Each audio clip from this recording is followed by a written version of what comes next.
Well, hello and good morning, and welcome to Policy Matters, the Howard County Chamber. I'm Leonardo McClarty, and here with Delegate Jessica Feldmark, who is our guest today, alongside my co-host and Josh Bokee from Comcast. And so, for those of you that perhaps missed our inaugural launch last Monday, where we had Senator Clarence Lamb, Policy Matters is just a weekly webcast that we're doing here during the legislative session, and depending, we may continue it.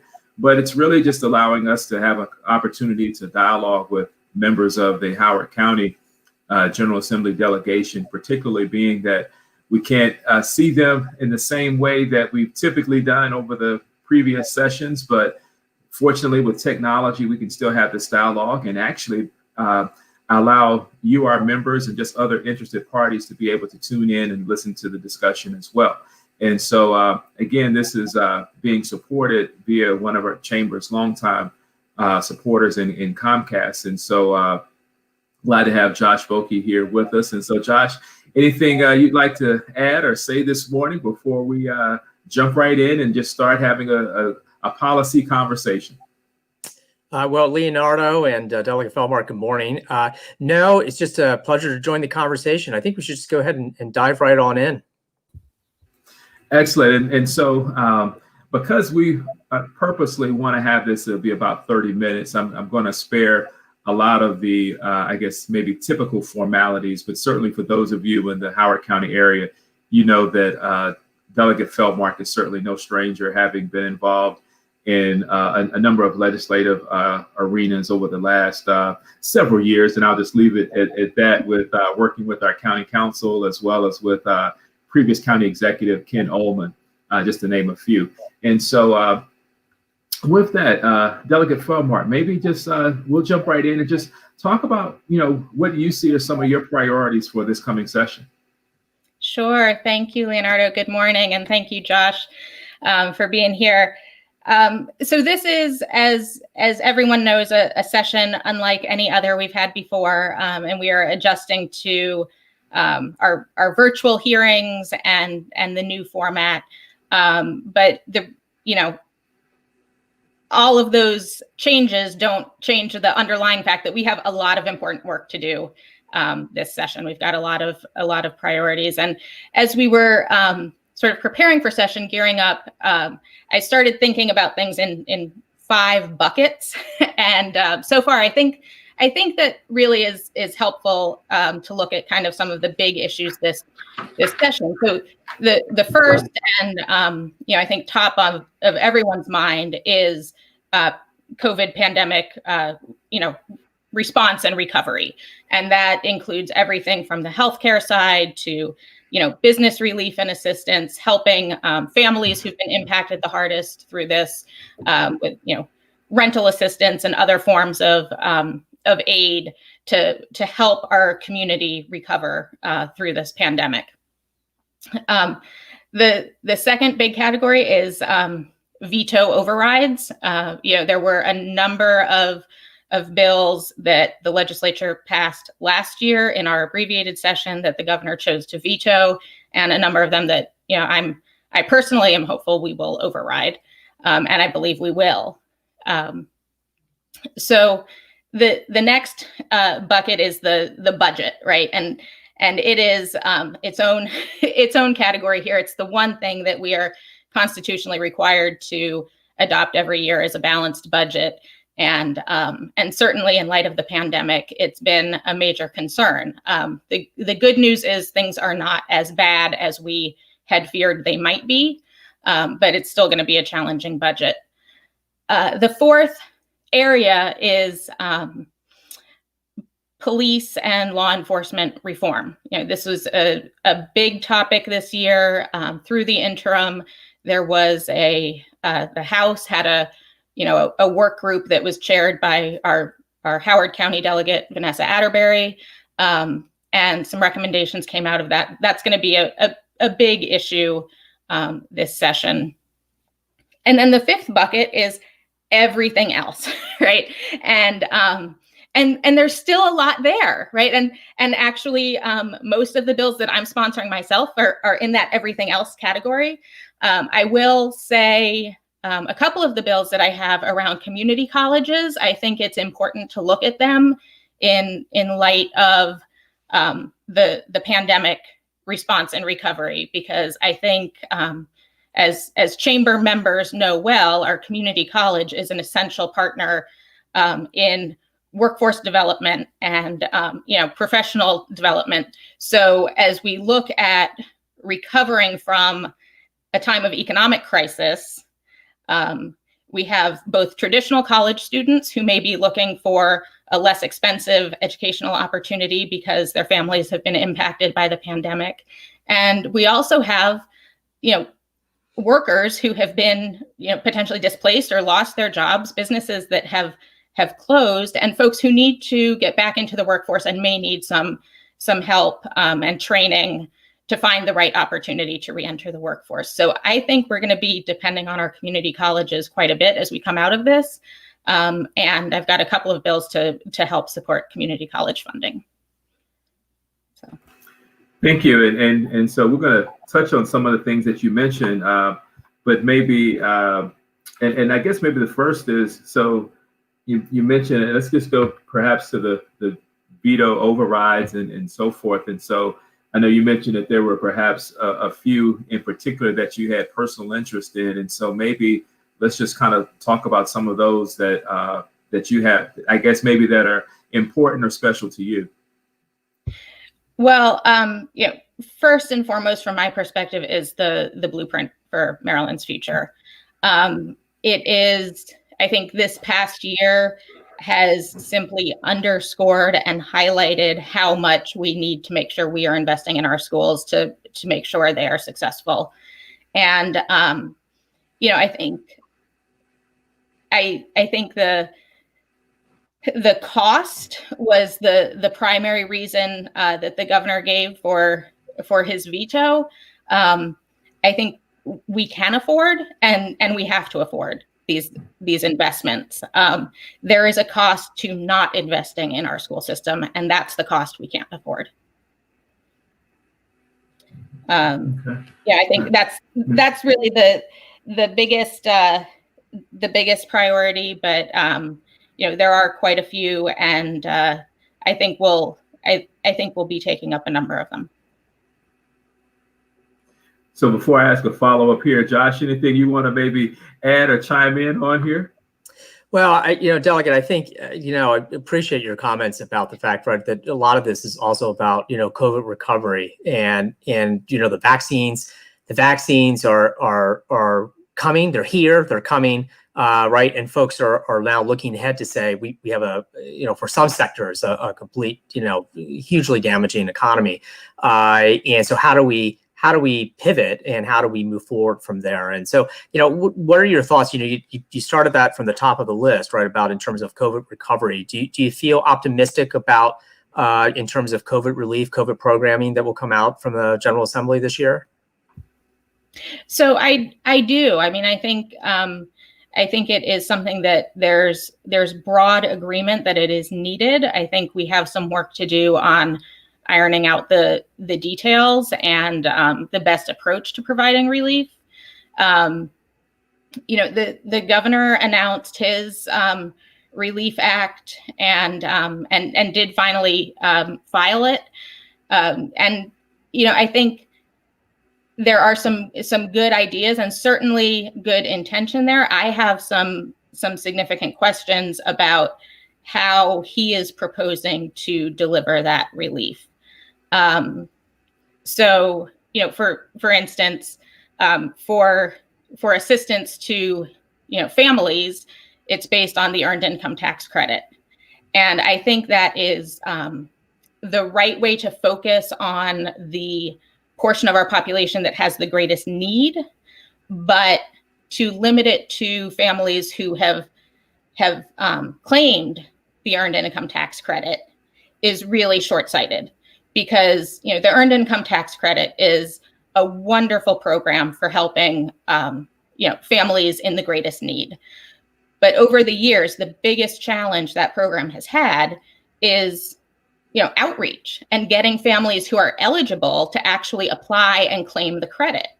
So by limiting this pandemic relief to families that have received the earned income tax credit, we're excluding and overlooking the thousands and thousands of families who would qualify for the tax credit but haven't received it in the past. So I think that's a challenge, and I appreciate the intent, but I think we need to find a better way to address that. And and really, it's a very similar issue on the business side, because the business assistance that is included there is a credit against the sales tax, right? So, but there are lots of businesses, especially small businesses, that don't have to collect and remit sales tax. So if you're not collecting and remitting sales tax, there's no opportunity for assistance in the form of a credit against your sales tax, right? So all the barbershops and salons and any service-based business that doesn't pay sales tax or doesn't collect and remit sales tax, right, because it's the customer who pays it, then they're excluded from this business assistance. And I think that's, I don't know, I'm putting a request in for the specific information. I don't know off the top of my head, Leonardo, maybe you have better information on this, what percentage of Maryland businesses actually collect and remit the sales tax. But it's not enough, right? There are certainly businesses who were hit very hard by the pandemic and devastated by the pandemic who aren't going to be able to access assistance in the form of a credit against sales tax. So I think we need to be looking. I think we need to be looking for better solutions. So that bill is, I believe, has its hearing in Ways and Means, I think February 4th. So those are some of the questions that I have, and I think we agree on the intent and the goal, but I feel like there's some shortcomings in the approach that's been proposed. No, thank you. And I think we're going to stay on COVID relief for a second, because obviously that is one of the big ones. And so two areas that I know as a business community that we're looking at, one has been related to liability protections, particularly for those businesses that, to no fault of their own, has done everything that they can do in terms of following the public health directives and so forth. And yet, whether that's a customer or a client or vendor, someone gets sick and trying to hold them harmless. And so interested, one, in just knowing your thoughts around perhaps some form of legislation related to that. And then the second thing, on a similar note, is that, obviously there's a lot of conversations around what can be done to help people stay in their homes on the residential side. And there's been different discussions related to maybe small businesses that have had trouble paying rent. But it seems that as I have conversations, one group that's being left out is kind of I'm going to say the small, maybe LLC that's, has a small strip plaza with only a handful of tenants. Maybe it is that barbershop or salon and a wing stop and so forth. And yet, when they have tenants that can't pay rent and then they can't pay the loan back to the banks, there seems to be some type of like they're not as big as the major strip centers, but they're still a business. And so just curious as to, within Ways and Means, what conversations perhaps are being held around from a liability perspective, and two, our small property owners that are perhaps looking for some form of relief as well. Right. Thank you. So, so the liability issue, I think, is very important and a little bit tricky to strike the right balance, right? I think from my perspective, if we have businesses that are following best practices and doing everything they can, but reopening and trying to help our economy come back, right? They should not be held liable for the fact that we are still in a global pandemic, right? And so, certainly all best practices in place, does not completely eliminate risk, right? You're minimizing it, you're not taking it away. So there is still the chance that someone could, be exposed in the workplace, even if all the best practices are being followed. There is also the chance that employees can be exposed anywhere else in their day-to-day life, right? And so it is it is tough to know exactly where that comes from. And so I think we need to have appropriate protections in place so that those business owners who are doing the right thing, following the protocols, and and keeping their businesses running are not held liable for the reality outside their control that we are in this global pandemic. At the same time, we don't want to open the door for bad actors, right? We have to have accountability to make sure that folks are following the protocols and implementing best practices and providing reasonable protections. Agreed. And so I think that is in my mind, that's the heart of the challenge of this kind of public policy. How do you provide appropriate accountability without undue liability? And that's I think that's what we need to try to sort out. Okay, so the other question was the small commercial real estate, right? Right. Yeah, correct.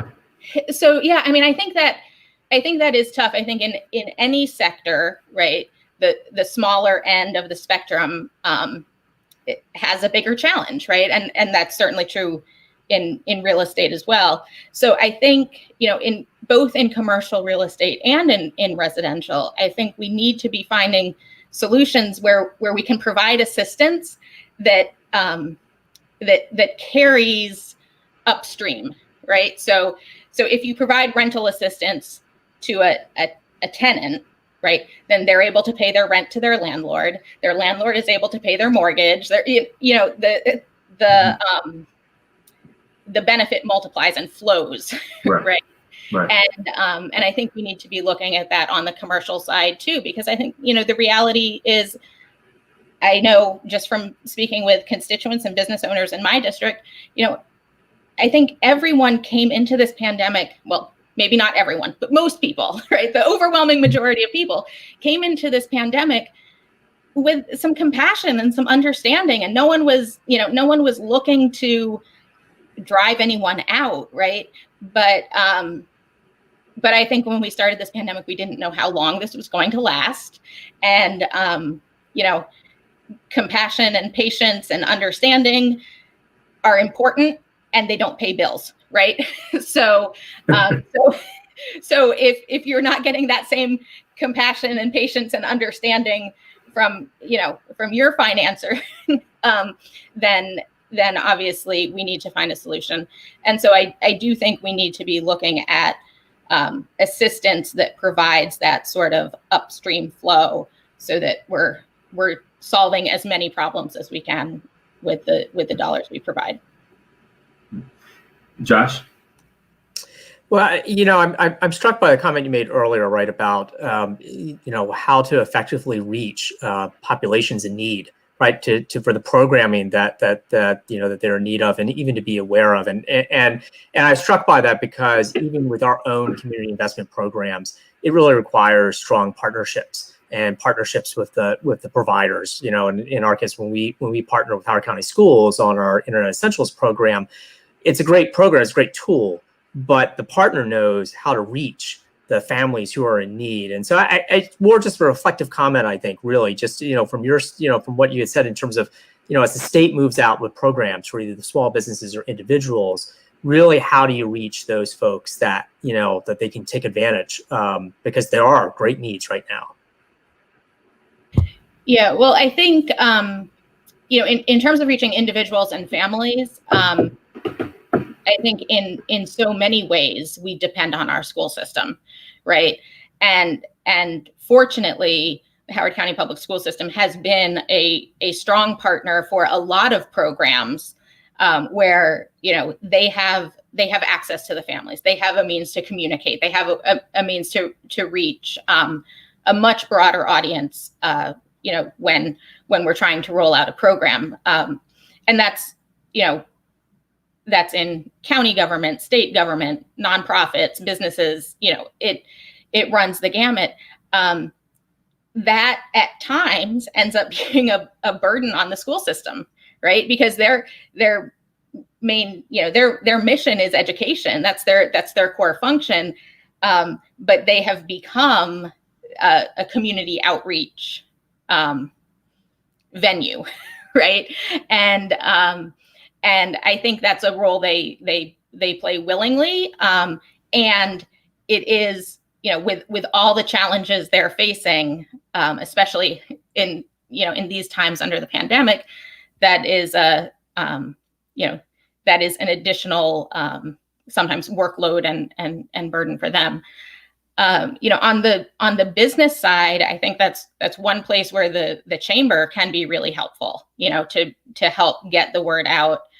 And I think I'm guessing, and I don't want to speak for you, Leonardo, but I'm guessing that's probably an ongoing challenge as well for the chamber to reach businesses who may not yet be members.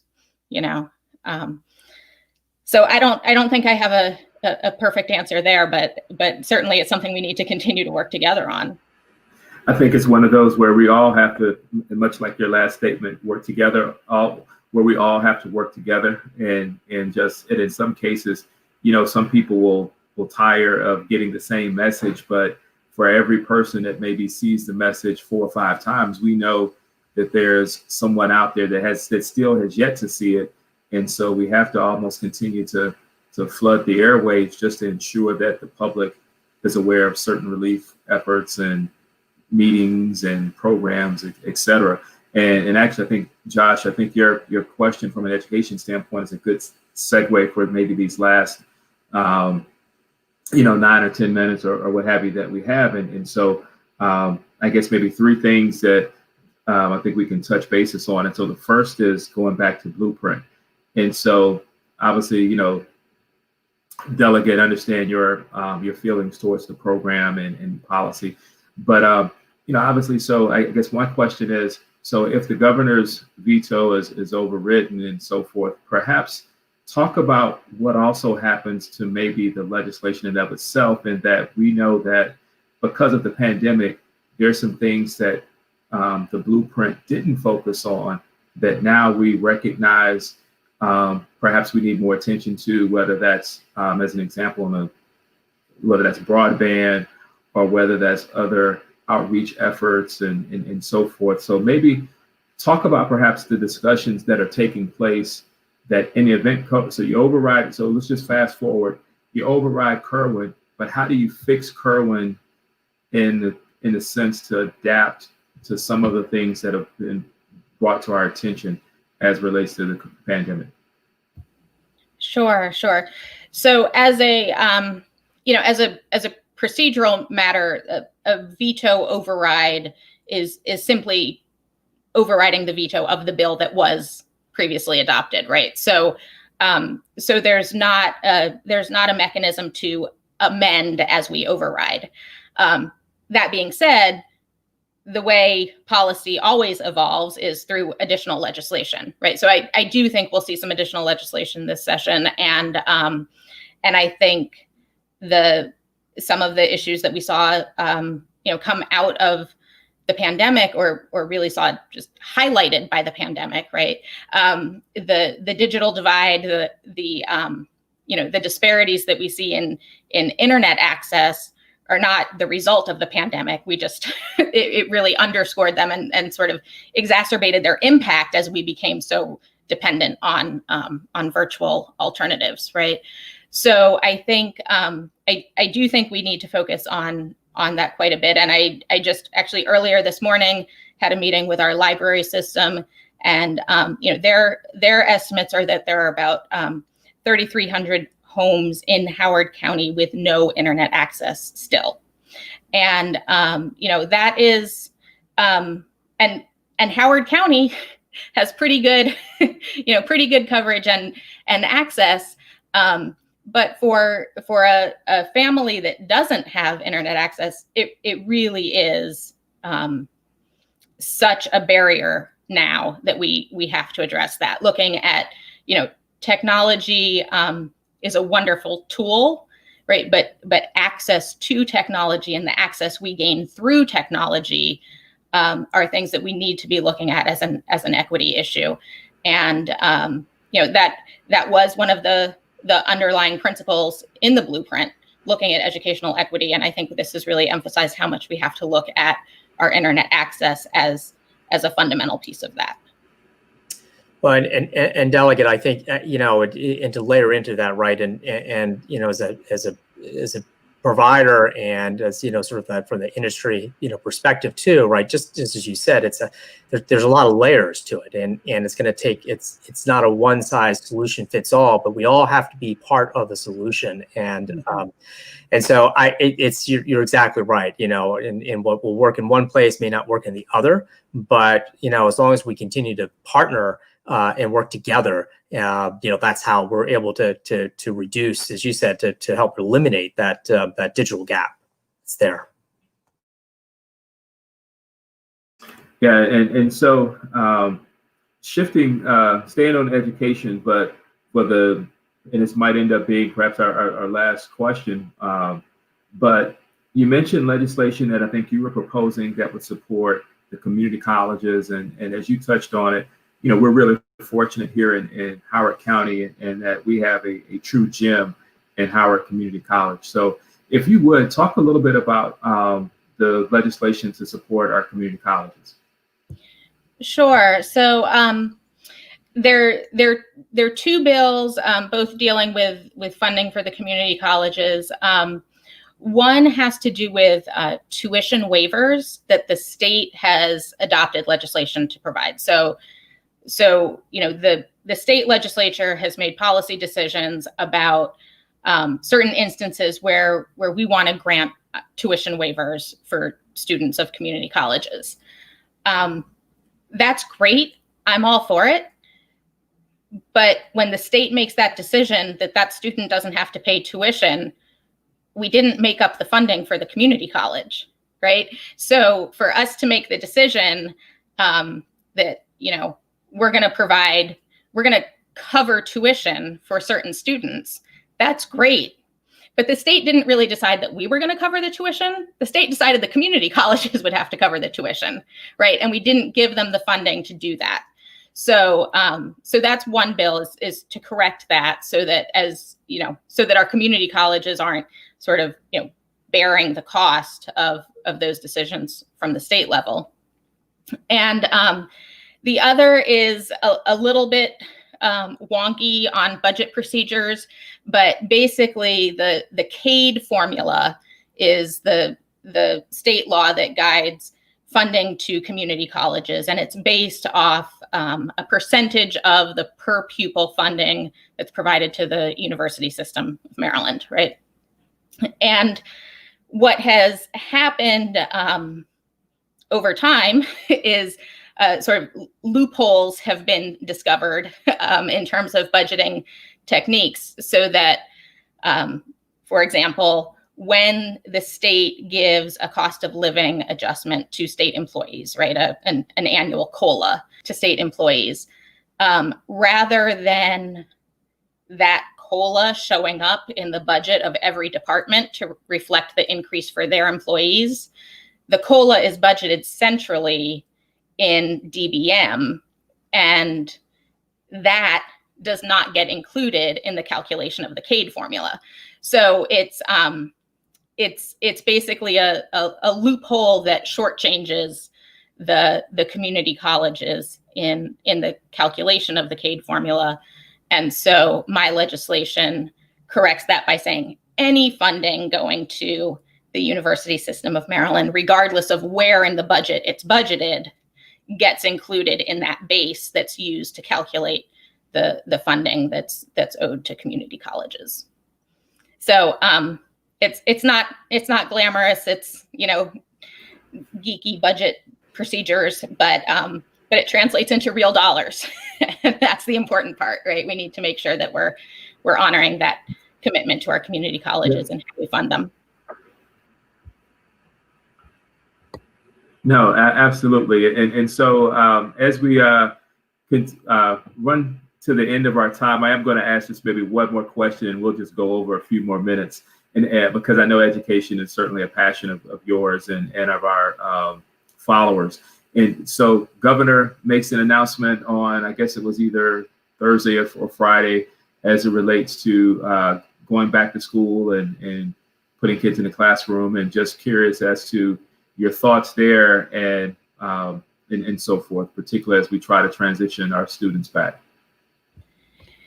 Yeah, so I understand the eagerness to get students back in the classroom, right?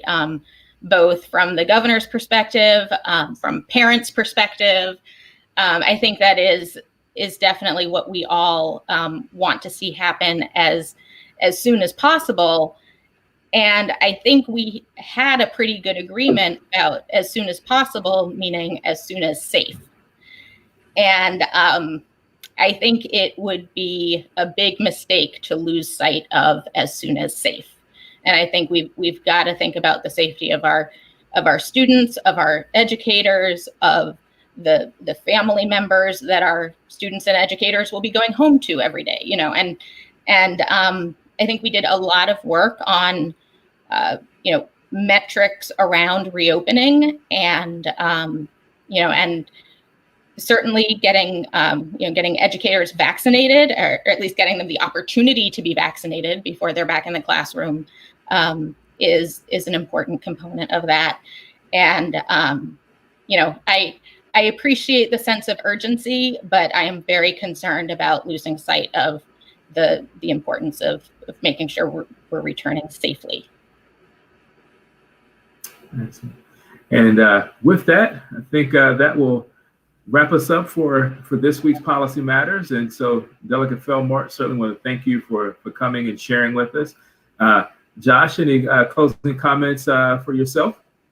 No, just Delegate, thank you so much for joining us. I think in this day and age, especially, conversations such as this just take on an even sort of extra level of importance and being able to connect folks. So thank you for your time today. Well, thank you. And Excellent. Anyone who's watching, please don't hesitate to reach out. This virtual environment does not mean we should be communicating less. If anything, we should probably be communicating more. So I look forward to hearing from folks as we continue through session. Excellent. Thank you. And so for those of you that are interested, next week, we'll be back again at the same time at 8:30, Josh and myself, and we'll have with us Senator Katie Fry-Hester. And so certainly come back and join us at 8:30 next Monday. And with that, certainly I encourage everyone to stay safe, to continue to wash your hands, use hand sanitizer. When you can't wash them, wear your mask and take the proper protocol so we can beat this pandemic together. And also, I just will also mention that coming up, speaking of pandemic, two things. The 27th, which is Wednesday, the Chamber will host a lunch program centered around vaccines in the workplace and what you can and perhaps either what you can or what you should or what you shouldn't tell your employees as you contemplate bringing everyone back. And then on Friday, we will have a small business town hall at 2 p.m. with Senator Ben Cardin and County Executive Dr. Calvin Ball. And so see you later on this week, and thank you continuously for your support. Have a great day. Thank you.